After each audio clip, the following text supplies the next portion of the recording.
Good morning. If you're watching online with us, good morning to you as well. I'm glad to have you also joining in.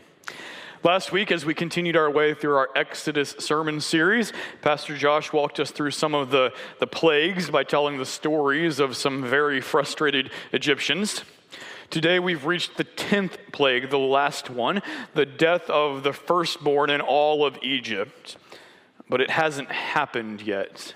Our reading that Sarah just shared with us picked up between the time when the plague was announced and when it took place. In that moment, there's a pause to tell the Israelites, do a specific ritual around this. That's new among the plagues. We don't see that with any of the other plagues. There was nothing that they needed to do before the frogs or the gnats showed up. Also new is the instruction to do this ritual over and over, year after year. This is a hinge point in the story of Exodus, certainly, leading to the Exodus, the going out of the people and everything that comes after that, but it's a hinge point for the people of Israel, too. It's a moment that they're going to reorient their whole lives around, even down to the measurement of time, how they mark time. The Egyptians marked time based on the flood stage, the flood level of the Nile. How high or low it was at any given point was how they measured their calendar. Abib, later called Nisan, it's the same word, the same month, as you see it throughout Scripture. Abib or Nisan was not the first month of the Egyptian calendar. So this is a whole new way of doing things, a whole new calendaring system for them.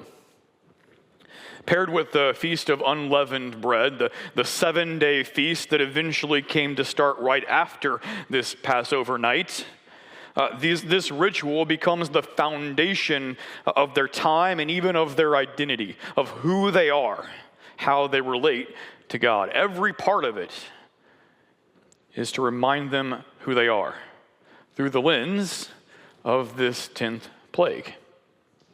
The unleavened bread, the fermentation work of yeast that turns dough into bread. The fermentation work came to be seen as introducing an impurity into the dough.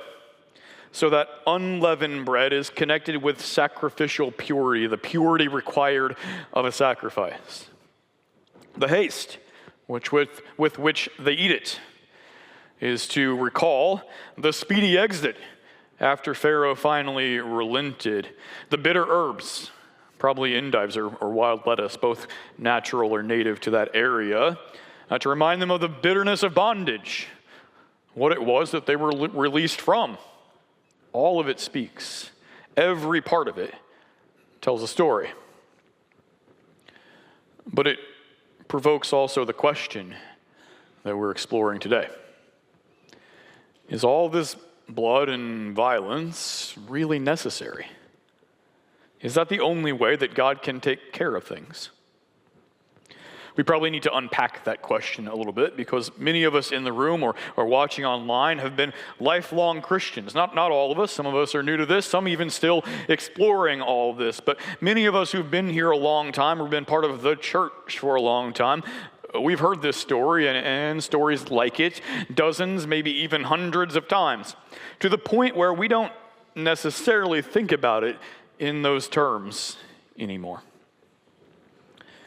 But I want you to try to see this through fresh eyes, through the eyes of your friend, your neighbor, your coworker, who's coming to this for the first time, or maybe the first time in a long time, who may be coming to this with certain sensibilities around the treatment of animals or certainly the treatment of people. Look at it through their eyes.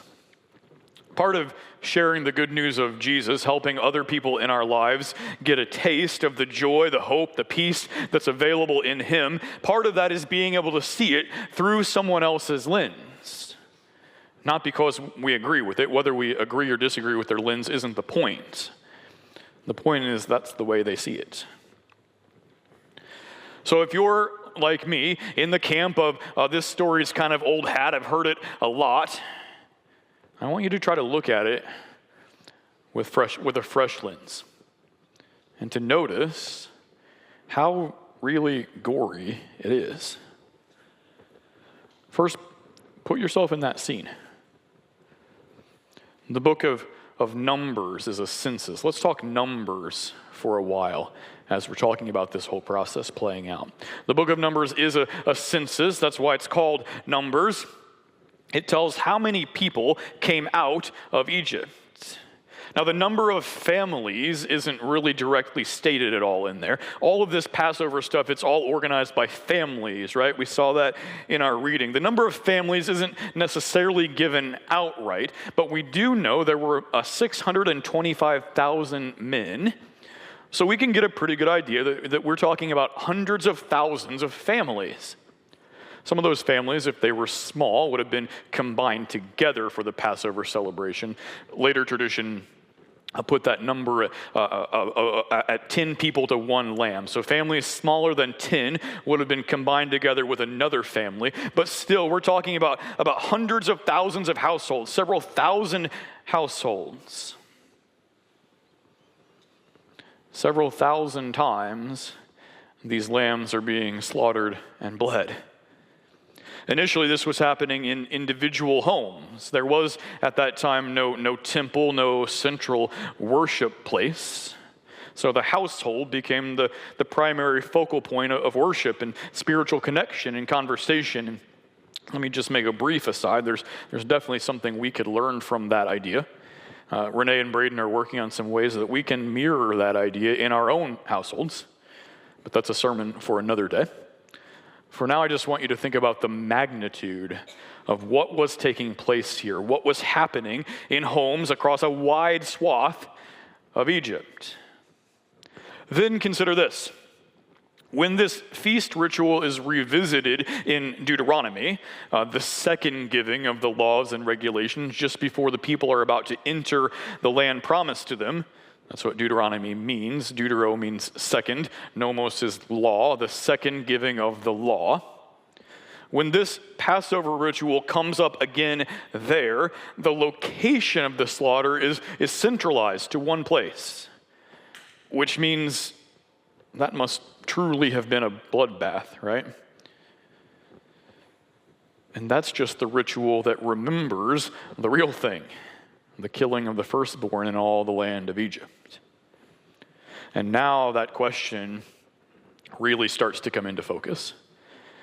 Does the God who is repeatedly described as loving, as just, as being in control of all things, does he really need all this? And the answer is no. If you believe, as I do, as we teach and confess here, that God is in fact the creator of all things, the maker of all the rules, then it follows that he could have achieved this. He could have achieved the release from slavery of those Israelites any way that he wanted to. It's a good idea for us when we're talking with friends or others in our lives to acknowledge that in a straightforward, non-defensive way. This was not strictly necessary. But I want to try to equip you today with another part of the conversation in a way that you could share it with your neighbor. And it's this. As messy as this whole incident is, we're seeing in it two qualities that are really good in a deity. Two things that we would want to see in a being who presents himself as supreme, who wants to make a claim on our lives and even our eternity. That's ultimately how we have to wrestle with God, or with the question of God. We can say, as some do, well, the stories are comforting, the morals are good. That's all true.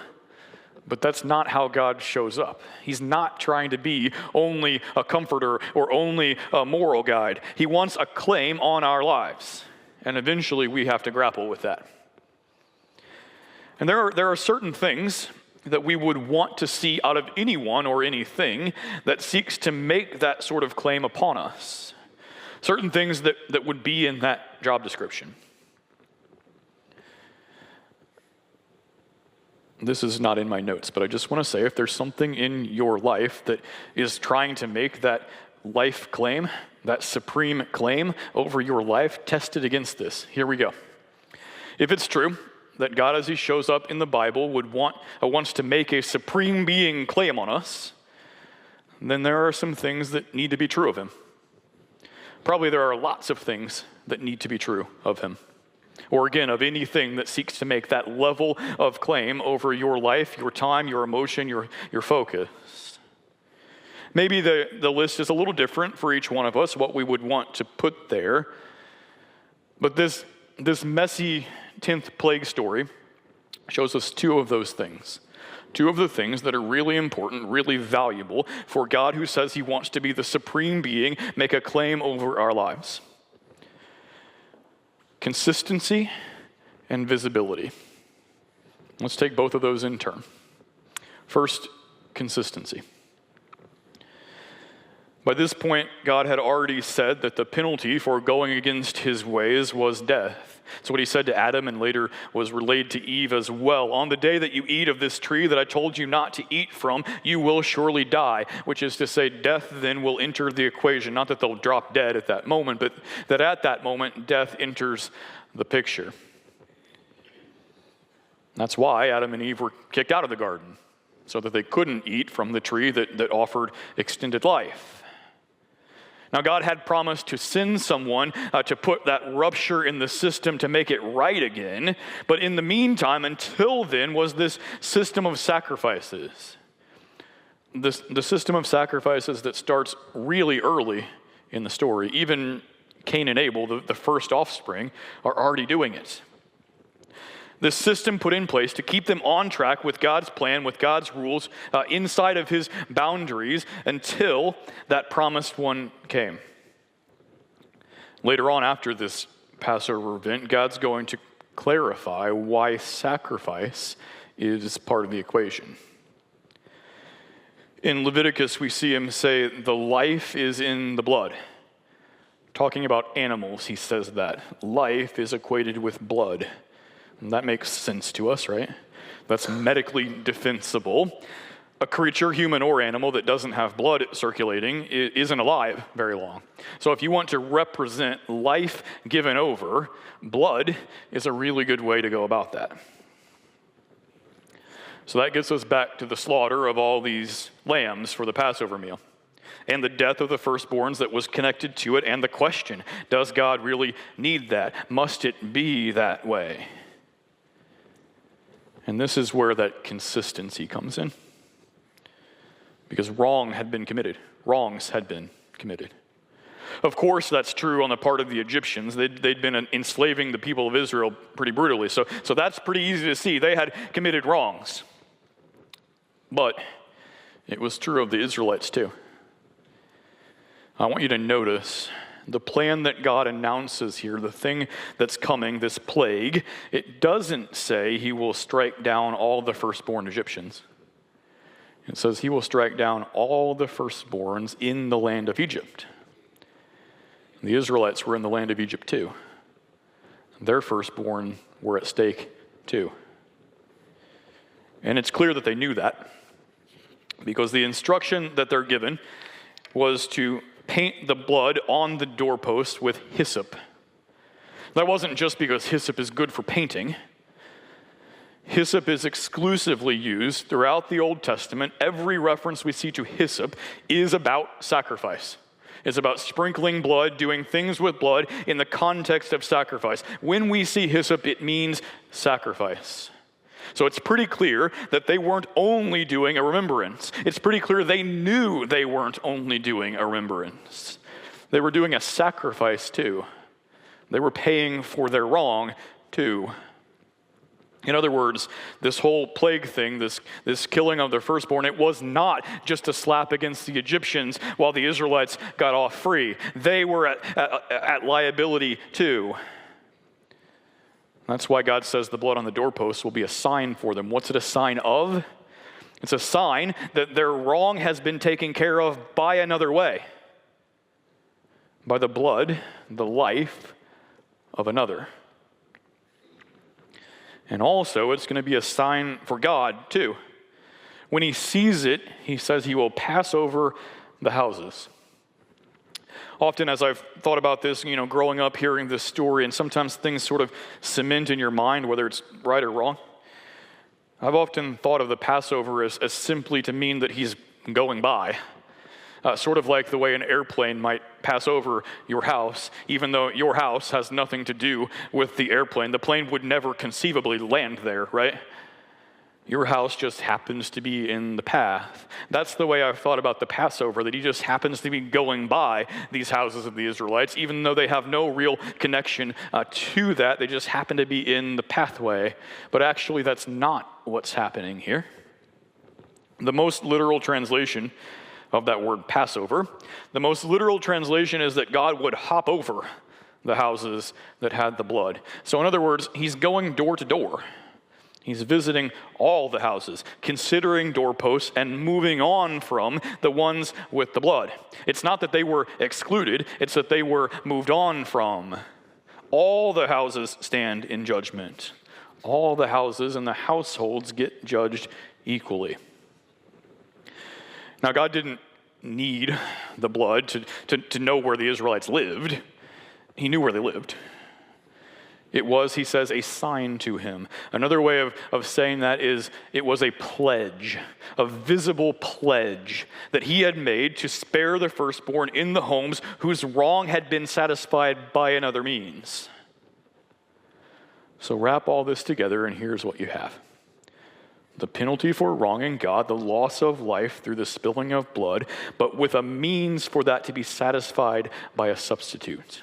Just the way he said way back in Genesis when it first showed up. Just the way he said all along that it would be. God is operating the same system by the same rules, not only as he always said he would, but the same system by the same rules toward Israelites and Egyptians alike, just as he always said it would be. His consistency is on full display here. And I'll argue that's a pretty good thing for anybody who looks at this and says, is this being one that I can put my trust in? This being that says he wants a supreme claim over my life. He wants to make claim over every part of me and even my eternity. And they look at that and say, can I put my trust in it? This deity who wants to claim my life, should I do that? Is this thing a thing that I can build my life around? This consistency that we see on display in this moment, ugly, yes, but consistency that we see, it's pretty good. Because what you're seeing here is he doesn't change the rules.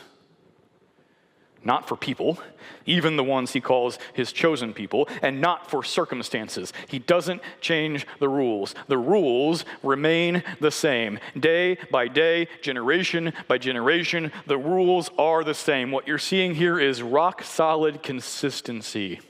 And you may not like the way in which that consistency plays out. It might offend your sensibilities. It might even turn your stomach. I'm not suggesting you should feel good about what we see happening here. You may not like it, but you can bank on it. You can go to sleep at night and pray those words, if I should die before I wake, I pray the Lord my soul to take it, and know that he will. You can approach even your last day as you prepare to stand face to face before Jesus at his throne, and know that you are in the right place, and that you are in the right with him, and know that there is not fear or danger there. And you can wake up in the morning every day knowing what is true, what you can stand on, and knowing and trusting that what was true yesterday is true today and will be tomorrow. You can know that because the rules do not change. You can come before God then, even when you've messed up, even when you really blew it, and you think probably the rules should change because I'd change the rules, but you know that he will not. You can stand before him knowing where you stand. Knowing that when he says your sins have been wiped away, life was required, but not your own. Another has been substituted in your place, and now you are in the right. That's the rock-solid truth, a conclusive reality that nothing you do or say or think or believe could ever call into question. This gruesome ritual demonstrates God's consistency, and consistency is to your good. The second way that this is to your good is that it shows God's visibility. A few weeks ago, Lauren and I had to replace one of our cars. It's my least favorite adult task. But I found one on a lot nearby that I was interested in. It had a chip in the window, in the windshield. And instead of replacing the windshield, the dealer had filled it in, this chip, with epoxy. A valid way of doing the repair, not the best way. He said, if it cracks more than 2 inches in the next year, we'll replace it for free. What do you think is the very first thing that I said in response to that? What would be your reaction? I didn't hear that. I always ask and then I never hear it. Here's what I said. Can I have that in writing? Can I get that in writing? A lot of you were sitting there thinking that you better get that in writing. And if I hadn't told you that just now, a lot of you come to the door at the end of the service and say, you should have got that in writing. Why? Why do I want something in writing? Why is that your reaction to say, write this down? It's because I wanted something I could see. In those moments, you want something you can see and hold in your hand and point back to, right? A promise without anything connected to it, without something that you can point back to, is really hard to trust. God could have achieved freedom for the Israelites, even could have worked out the payment for their wrong any way that he wanted to, without all this bloodshed, without this ritual done over and over. But a promise without a visible sign is really hard to trust. So there is sacrifice as a visible sign. Why sacrifice? Because the penalty that needs to be satisfied, the thing that needs to be paid, says life is connected with it. Death is required. Blood is part of that. And so having set that ground rule, now God gives a visible sign that has in fact taken place. A visible thing that they can look back to. You have that, a sacrifice as a visible sign, something you can look to and look back at. The sign given, a lamb without any blemishes. That became the standard actually for all sacrifices moving forward. Only something pure could make restitution for impurities. And in this case, a lamb without any broken bones, even with the head still on it. Usually an animal to be sacrificed would have been parceled out in various ways, different things being done with different pieces. It was unusual to leave the head on. Must have been a pretty unique meal for them too, right? Imagine if your Thanksgiving turkey showed up with head and feet still on it. Or if you've ever been in a restaurant, you've been served a fish with the head still on, and the eyeball looking up at you, you know the feeling there. But they're told, leave it on.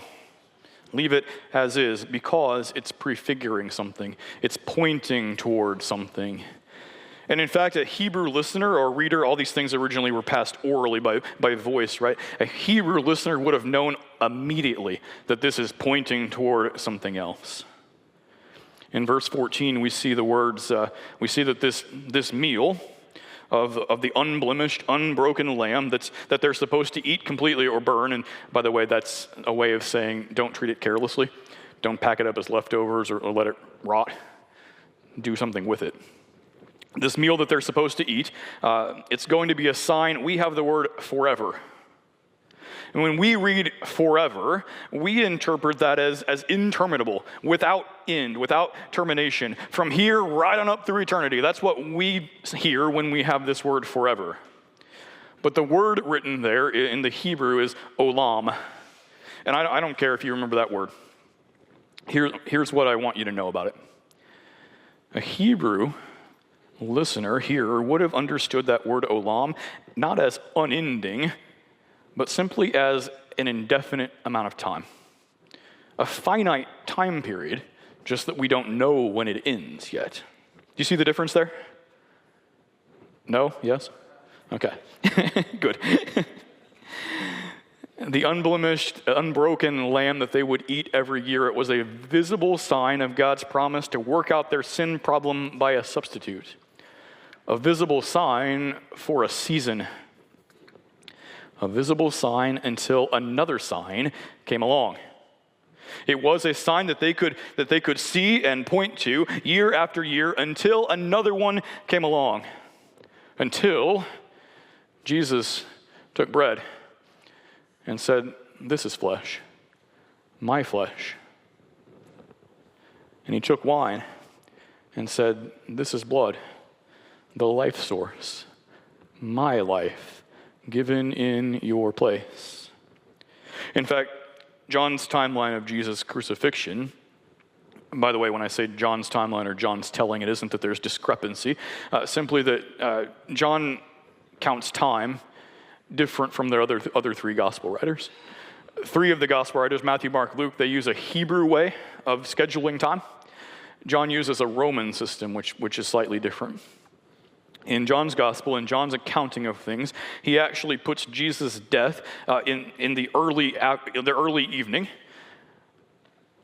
By John's telling, his death sentence was handed down around noon, which means he would have died some hours later toward the early evening, right? The early evening is exactly the moment when the Israelites were supposed to be slaughtering those Passover lambs. John puts Jesus' death at the moment when the Passover lambs were to be slaughtered.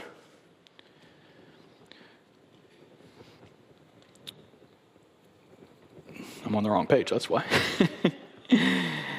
Further than that, John explicitly notes that the soldiers who broke the legs of the two criminals who were also crucified with Jesus explicitly says they did not break Jesus' legs.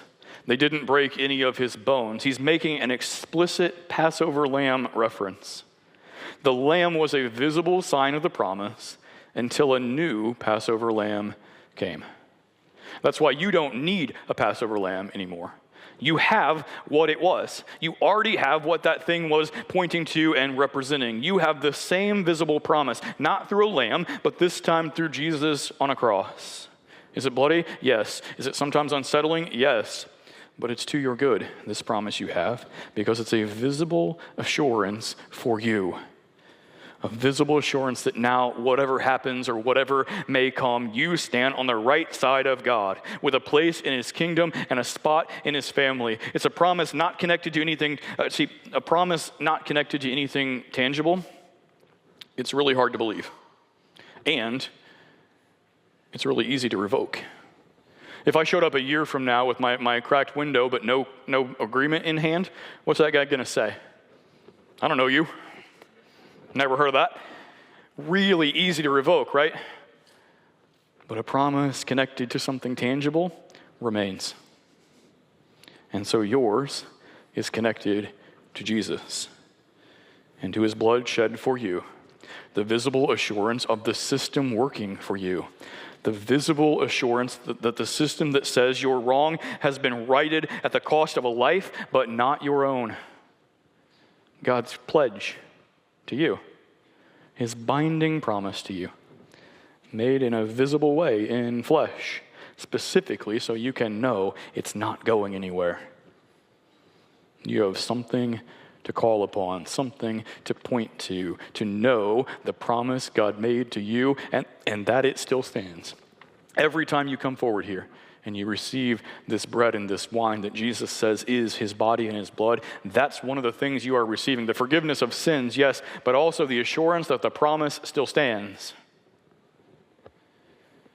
And that same promise that you reaffirm and receive again every time you come here, that same promise, consistent promise made visible and concrete specifically because he intends to bind himself to it, that's what God is holding out to your friends and your neighbors and all the people in your life. That promise is for them too. So that's a way you can talk about all this with them. Don't try to pretend it's anything other than what it is. It's bloody and it's unsettling. And we can say that, but we can also help them look beyond that to what it shows underneath. That the God who stands with his arms open, who welcomes them in, and who wants a relationship with them, that he is a good bet, a safe bet. And you can turn to that too when you need it. That God who welcomes you in is a safe bet because he is consistent and he is visible. In Jesus' name, amen.